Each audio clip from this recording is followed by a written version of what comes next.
And now we empower the Cerebro. This is plus 16. All our cards are 22s. How are you gonna keep up with this? Welcome to Cerebro.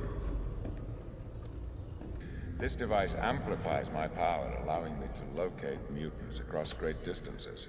Our trilogy of Cerebro decks reaches its conclusion today. We are going to be playing the Cerebro 6.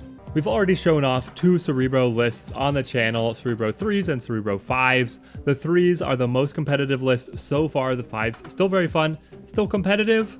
Maybe. I had a ton of fun playing all these Cerebro lists. Now we are bringing out the 6 power Cerebro list. We've already talked a little bit about why we do this with Cerebro. You're gaining +2 power on all of your highest power cards. So we want all of our cards to be the same power, and each one of these power levels has a main draw as to why you want to play at this power level. 3s because it's very accessible and they have all the capabilities of nullifying interference based on locations that you get in your games. 5s, they have Dr. Doom, and 6s, we get Onslaught, able to double the effect of Cerebro.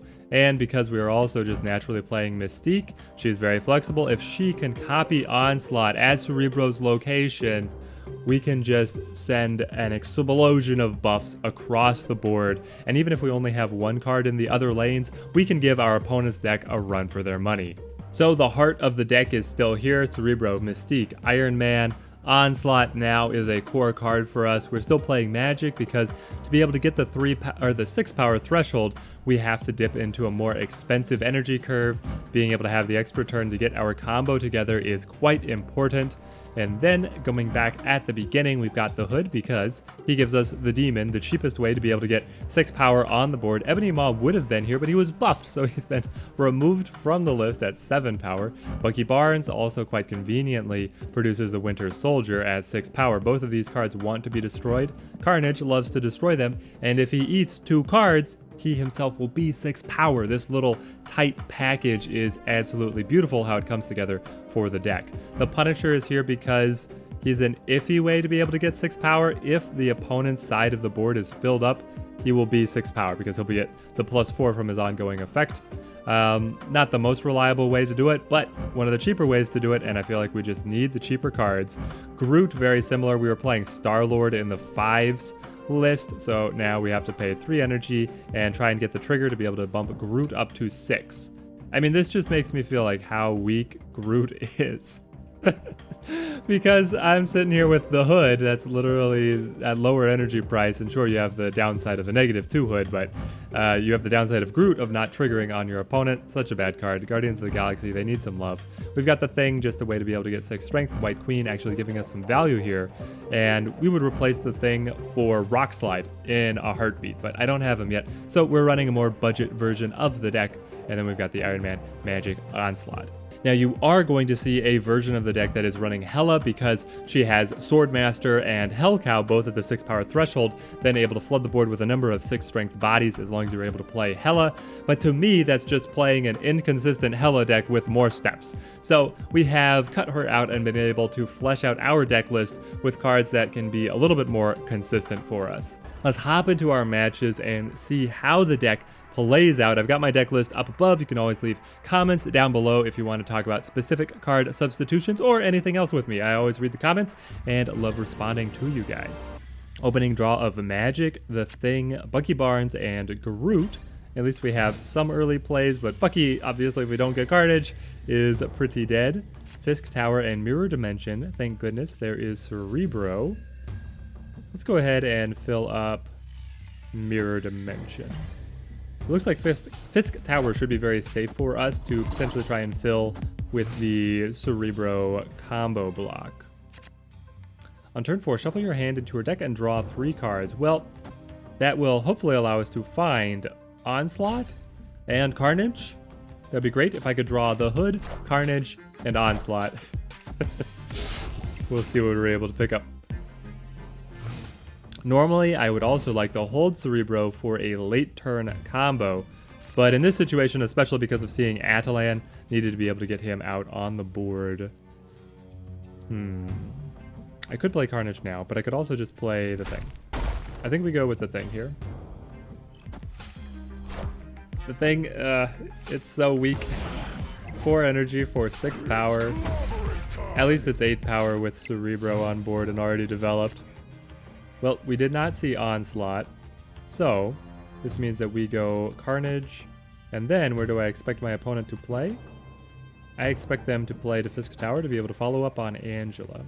This looks like... yeah, the Sera deck, the modern Sera deck variant. Probably going to play Magik for us, which is very nice. We'll get the added little 6 power here. At this point, the opponent realizes that they're playing a Cerebro 6 deck. I see these decks so rarely, I feel like everybody must kind of laugh at them. Final turn. Is Onslaught going to be enough? Now, we've been able to press out, keep up with our opponent up to this point. I'm not going to snap. I'm probably not going to snap on a lot of these matches is my feeling, but we'll see if extenuating circumstances would let me feel like I have an advantage. I really am expecting that they will try and play Magik. If they don't, it's going to hurt. Okay, so there's a Mysterio in there somewhere. And then there's no Magik. Lady Sif. Ooh, Lady Sif Ghost Rider. Oh no, and I flipped first. Shang-Chi's gonna kill me. No. Okay, so the thing is dead. Wow. We buffed him up to 10. It's terrible for us. Where do we think they put the real Mysterio? As long as they played the real Mysterio on mid, we'll be fine. If they played him on left, we're gonna lose out. Yes! Oh, we beat the Sera deck. I love it. The deck has legs. So there we go. We were able to bump up our 6 powers to 10 powers. Through a very expensive method. If we'd just been able to hang on to that Mystique that we'd had initially, would have been way better. But I like the way that game turned out.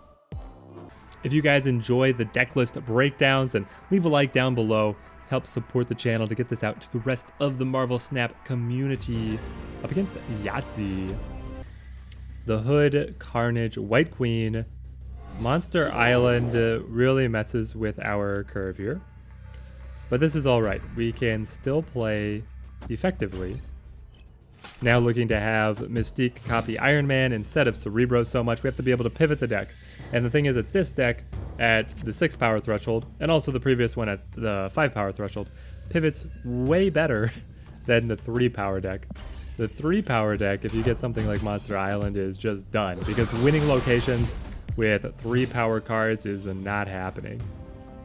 Not happening on my one. Oh, this is beautiful. Washington, D.C. is going to give us a nice little buff to the demon, though now we see that we potentially played Carnage prematurely with Bucky Barnes making his appearance. I also want to be able to get just something to absorb the buff off Stark Tower, so we're going to play normal Bucky with no hope of destroying him and just the potential of absorbing these buffs off of Stark Tower. Lockjaw probably going to shut us up. Let's play White Queen and see what more we can glean from their deck. Is this the Thor Lockjaw, or is this a Mr. Negative focused variant? We've got Jubilee. We pulled the Zola. Can we make good use of the Zola? Honestly, Zola to Monster Island, if we're able to put an Iron Man there as well, would be pretty fun. Because it either is copying the monster... Well, there. Speak of the devil. Yes, I think this is the play, right, guys? Though it would be hilarious if I do this and then Zola and then copies the monster away, and then I have 0 strength right here at Monster Island. I can't wait to get Lockjaw, guys. Lockjaw looks like so much fun. All systems go.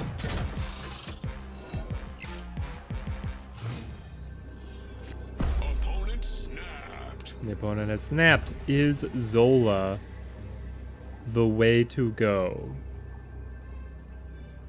If I put the 9 strength here, it does win. And if I double, it does win. Alright, I've been baited in. White Queen, you have baited me into playing the Zola. Give the opponent the thumbs up. I like to do that right before you flip on the end because then it looks like good game. Not like I'm gloating or some other instance like that. So there we go. They've got the Iron Man. Gonna blow us out at Monster Island anyway. They have a big white tiger. We win again. Guys, the deck, is this the greatest to ever do it? Is this the Cerebro deck? We just beat Mr. Negative Lockjaw. Oh man. As a sneak peek into a future release here from the Teddy Ninja channel, I want to put out a video that is things the game doesn't tell you. So tips and tricks that the game tutorial doesn't cover that are kind of hidden features within the UI, hidden game mechanics, things. There are a number of things that took me months to be able to pick up. Let me know down in the comments what it was something that could seem obvious or just part of the UI, such as knowing which cards are going to flip first based on the glowing border around your nameplate. Stuff like that, that it took you guys a long time to learn. I'm trying to compile a list to be able to make a future video. Opponent has got a lot of tempo here with Sunspot, but we are sitting pretty with the Dream combo. We have it in hand. It actually has all come together here. So we want to play, what's the order? I think I want to establish Punisher. It could be Groot as well. But the goal is going to be to get Onslaught, Cerebro, Mystique.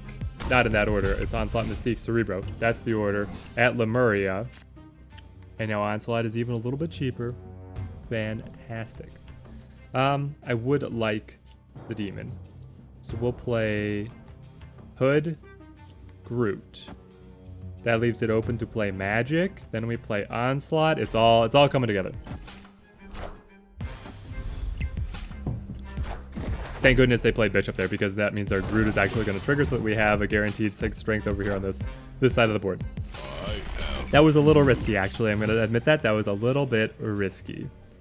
Because if Groot had not triggered, we might not have actually had a card at 6 strength in this side of the board. The Cerebro deck lists are a bit of a headache to try and navigate, but I'm feeling... Do we snap already, guys? They play Sword Master, cuts the Apocalypse. So it's a Apocalypse Swarm. It's a Swarm focus deck running the Nokia and the Bishop. There it is.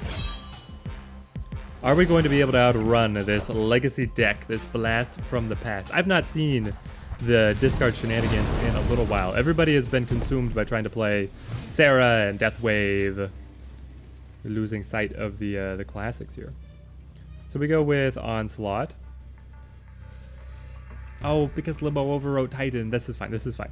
So then the next turn is going to be Mystique, Cerebro, Demon. Demon to Dark Dimension to try and hold down that entire side. I am going to snap. Is this the first game that the opponent has snapped? All right. I know they have a big Apocalypse, and I know they have Swarm. They have good pieces. They have good pieces. Don't get me wrong. But we have... This is the strongest this deck is possibly going to look. This is everything. I wonder if my opponent has pieced it together yet that I'm running the 6 strength Cerebro list. I would love to be able to chat and just figure out what my opponent could possibly be thinking. All right, for 8 cubes for everything. We hit the high roll. Now the opponent has piloted their deck well. They are well prepared. But here comes the Mystique on the Onslaught. And now we empower the Cerebro. This is plus 16. All our cards are 22s. How are you gonna keep up with this? Ah, you did beat me. So two 6 drops and then a free Swarm on top does beat my 1 energy demon, but not by a lot. Not by a lot. And we win everywhere else. Oh, man.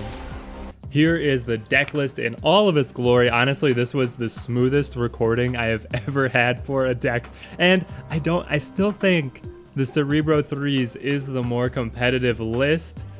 The Cerebro 5 and 6s, probably about the same to me. These are both Really fun list to be able to play with. You have a lot of flexibility. You're just going for anything that is a 6 strength card. Being able to have that Onslaught combo with Mystique and Cerebro. Magik makes it happen more often than you might think that you're able to get it. And then turning these 6 strength cards into 22 strength cards is amazing. And as you saw, we were able to dominate our opponent in that final match.